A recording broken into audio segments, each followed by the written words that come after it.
But to me, he's always going to be Hans Gruber, no matter what. Yeah. He is Hans Gruber. Yeah. A great role for considering it was his first Hollywood movie, and I just like the ho ho ho. Now I have a machine gun. That's I can't do his voice because his voice is insane. He was Metatron in Dogma. Yeah, Metatron. Yes. The guy that would be the voice of he's I don't give a shit really anymore. Just listen to what you have to say. You got 3 days. He is just fantastic. Yeah. There was not a role that he played that I didn't love. Yeah. Even in Gambit, which I watched the other day because I'd never heard of it, and it's a Cameron Diaz, Alan Rickman, and Colin Firth movie. Okay, pause. That's not even a combination I'd come up with while I was high on meth. No, I know, right? That's insane. It's Cameron Diaz, Alan Rickman, and Colin Firth. Yeah. Okay, why not? If you want to know more about it, it's not the 2016 or 2015 version. It is Gambit. It's the original, in theory, version with Alan Rickman in it, and it's about an art heist. Bearing in mind the 2016 version is a Marvel superhero movie. Exactly. Yeah. So there you go. What are we talking about? Yeah. And anyway, before he died, back in the 12 years ago, they did this movie where he's a fucking superhero. It was about an art heist, and he was an absolute fucking dick. His character was a real dick. It puts bloody Professor Snape to shame. He was that much of a dick. Speaking of Alan Rickman being a dick, Galaxy Quest. Oh my god, I love it. Amazing movie. Oh my god, I love it. Yeah. Like Graph Hammer. No, I'm not saying that shit. And also, he's in Hitchhiker's Guide to the the Galaxy. Yep. As the little robot. Yeah. The Marvin's sassy the paranoid robot. android. Yeah. He's amazing. He was an amazing actor, and he did a lot of roles that people can actually recognise. Absolutely. Especially the Snape ones. Like, someone made a video very recently of all of the Professor Snape scenes in chronological order. Mm. And if you actually watch that, it's really about a guy who struggles because he is in love with Harry's mum. Yeah. Still, right? So he takes it out on her because obviously he hates James.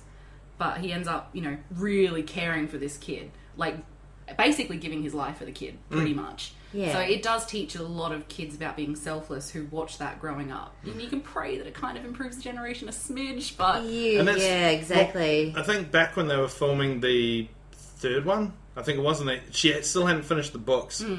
And she actually told him, this is what's going to happen.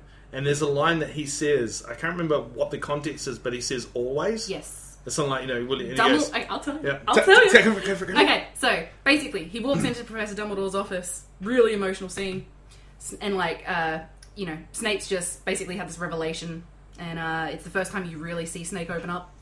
And Dumbledore goes to Snape in reference to Lily, you still love her even after all this time. That's when Snape says always. And the reason why he said that, because they didn't tell anyone, obviously. Didn't.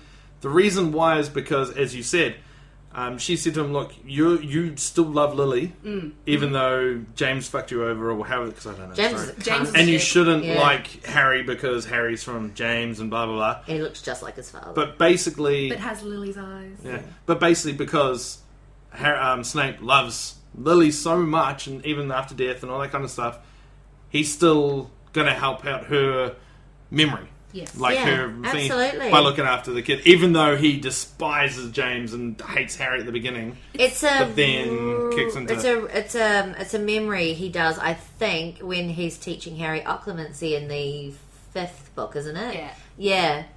Where Harry it's a long-winded. Sees Snape's past. Yeah. Oh, okay. Yeah. So sees basically James, tormenting teasing Snape, holding him up in the air and dacking him. With a whole bunch of mates. Yeah. It's a...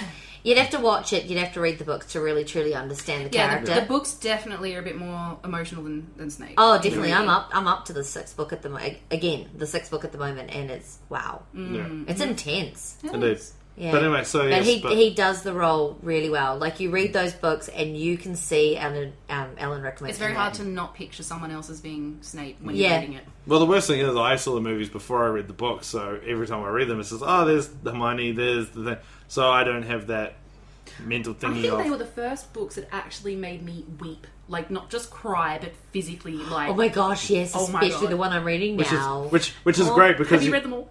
Yes, I have. When Hedwig died. Oh my god, I know! Spoilers, people! Spoilers! Mate, it came out 5 years ago. More than 5 years yeah. ago. Don't spoil the ending of Titanic either. I haven't fucking seen that shit, okay? Oh god, They come shared on. the door. No, seriously, I agree. When Hedwig dies, I just bawled my eyes. I had to read it Because again it just was to double check. sudden. It Yeah. was like, dead birdie. It was like when they killed off. The only part that I've read is the part where they kill off Gary Oldman, whoever he is. Because I don't know the character. Gary Oldman. The guy that ends up in Azkaban and then comes out and talks to Harry through the fire and it's like... Sirius. That's the guy. Yeah, in the book it's like this whole, oh my god, he said this, and then the movie just goes, fully backwards. And then gets sucked into the door or whatever. It's like, well, that was anticlimactic. It's like a... Yeah. And then away he goes. Yeah, and everyone's like, oh my god, that's so sad. It's like, But well, it's they funny. didn't really build it up like they did in the book. Because the But book's it's like, funny, oh my god. the killing off of these characters caused a lot of uproar. And Oh, yeah. You know. Even though people knew it was happening. I know, right? It was, yeah, but yeah. But when Yeah. they killed off Professor Snape, that was really sad too. The way he did it, you know, taking the tears.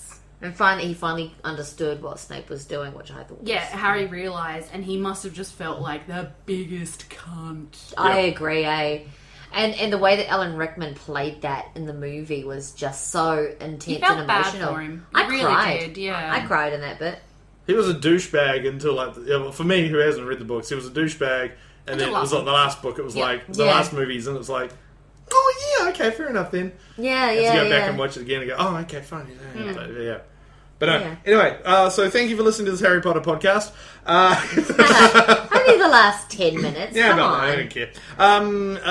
So rest in peace, Alan Rickman. The one thing I was going to say on that one, right? David Bowie, 69, cancer. No one knew about it, died. Alan Rickman, 69, cancer, died. No one knew about it. Those two people were big in America and big around the world kind of thing. I hate to say it. Tim Curry, No, don't say that about 69. No, don't. No, Recovering, don't. no. Well, this is recovering from cancer, recovering from a stroke. Someone had better go wrap that guy up in fucking bubble wrap. Yeah. Just put him in Yeah, bubble wrap, put him somewhere nice, keep him safe. Can we cry freeze people yet? Can we do that? Well, I'll just click stop first, and then you can. Unless you want to do it now on the podcast. What? Did you say cry on the cry? Cryo freeze. No. Snap freeze people. No, not yet. Freeze people Okay. and then bring them back to I life thought you later. said cry over these people. No. There's not crow. Yeah, okay. No, not yet. Cryogenically freeze. Yeah, okay, I got you. People, Yeah. people do get frozen, but there's no way to... Walt Disney. What? No. They actually did it to a 3-year-old girl who actually died in China, it was actually, and her parents are both medical engineers. They've frozen her body so that when technology catches up, they're going to bring her back. They said it's going to happen in their lifetime, they reckon. That's kind of cool, but also kind of creepy too. It is creepy that they've got their dead daughter stored in a medical facility somewhere, but I can understand wanting to bring him back. This is how sad I am. You can imagine some guy waking up in the morning and going, fuck it. Grabs a beer. Grabs a bear. This is frozen girl just lying there. He's like, Can I ask thank them, you. what are they going to do if it doesn't happen? Then she's dead, you know. I think they've pretty much set into the reality of she is dead, but she could maybe not be dead in 100 years' time. Just hope like fuck they pay the power bill. Oh, Otherwise, Yeah. Anyway, on that note, Yeah, we're almost reaching 40 minutes, y'all. fantastic, awesome. Nat, cheers for coming in. Yes, Well, thank you thank for you for Wanna having me. Pimp your shit or anything? Or do you have any shit to pimp? Or Gareth wrote a book recently. Yes, he did. here's $5. It's quite good. Thank you. Let me just. There we go. That's lovely.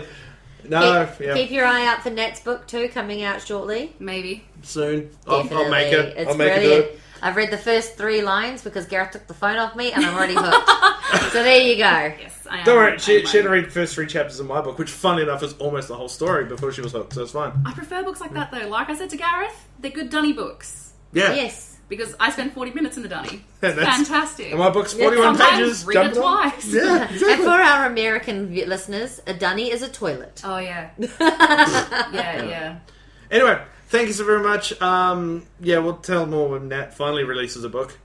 Yes, we will. We will Even if I let you know. steal a password and put it up there, I'll fucking do it.